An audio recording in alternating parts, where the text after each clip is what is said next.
Enthusiasm for AI stocks, we're talking about it. It's going to be put to the test with the release of NVIDIA's latest earnings. The bigger test longer term is the technology and whether it can gain the public's trust. A new report from Edelman found that people who reject AI overwhelmingly distrust it. Over 70% of people feel that way. US, Germany, UK. And the Edelman report found that the enthusiasm varies with income levels. People who make less money are more likely to worry they'll be left behind. Richard's with me, Richard Edelman, Chief Executive. He joins me now. Now, here's the real problem with it all. It's coming whether we like it or not. So I guess the issue is, why do we care if people trust it? So, Richard, the key question is whether people are going to let AI into their lives for healthcare, for financial services, and other aspects of their existence. And trust is the key to the castle. And if people trust the technology to improve their lives, make it simpler, make their work performance better, that's great. And then they'll trust it. If they think, however, it's going to end their jobs, then we're really in trouble. Right. But when you say if they trust it to do what? To give the right answers? To have their best interests at heart? What actually is the deficit of trust here?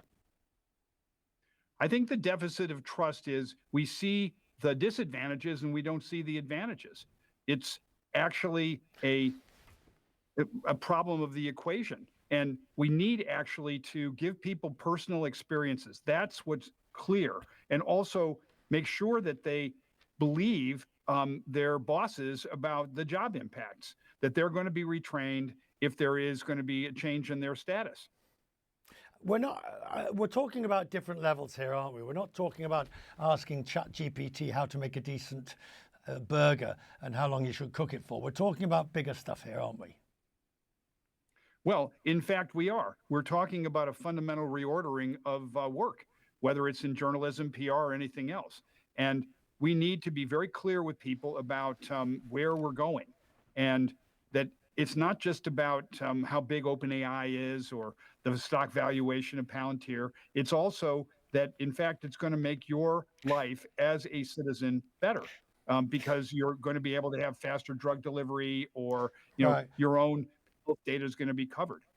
You see, I don't want to be unduly cynical here, but those who don't trust it have good reason not to, because the precedent is with them. Whether it be back to, I can go back to the Luddites. I can go back to the first industrial revolution. I can go back to the dot-com boom and bust, the information. Doesn't matter. They've all been told that they will be taken care of, and they are not. The big interesting stat in this study is the degree to which there's a difference between the developed and the developing countries. You see China and Brazil think it's wonderful, whereas Germany, the US, and the UK are really skeptical about it. And so it shows also that there's a major income divide, that again, the top quartile of income people think it's great, and the bottom quartile are convinced it's globalization 2.0. They're just going to lose their jobs. And in fact, in the United States, only 40% of young people trust AI. That's a stunning statistic. So what do you tell your clients in real terms about how they need to handle this? We have to be very direct with people about, here's the technology. We're going to show you how to use it.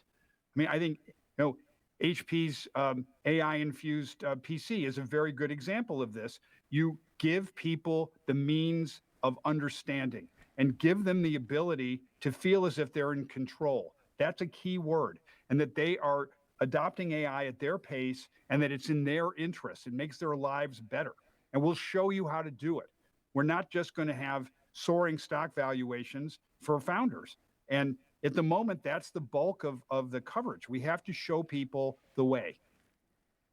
It doesn't bode well, does it? Because I hear what you say, Richard, but again, our experience is the opposite. Our experience is it's going to go badly wrong, and those least advantaged will feel the full pain, and the rest of us who may have more will not really take the time and effort to make sure that they're properly taken care of.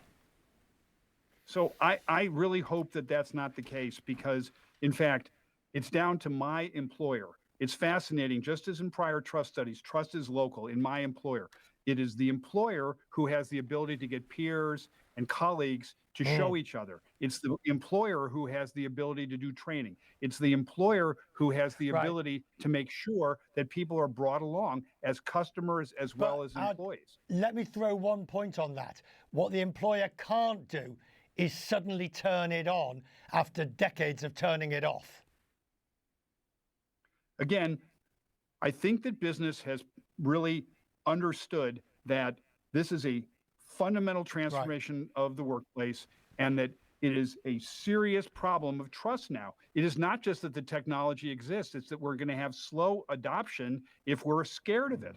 And so, like any other innovation, it is not guaranteed to be accepted. Remember GM seeds or nuclear power. So AI has to be understood, appreciated, and implemented well. Richard Edelman, thank you, sir. Thank you.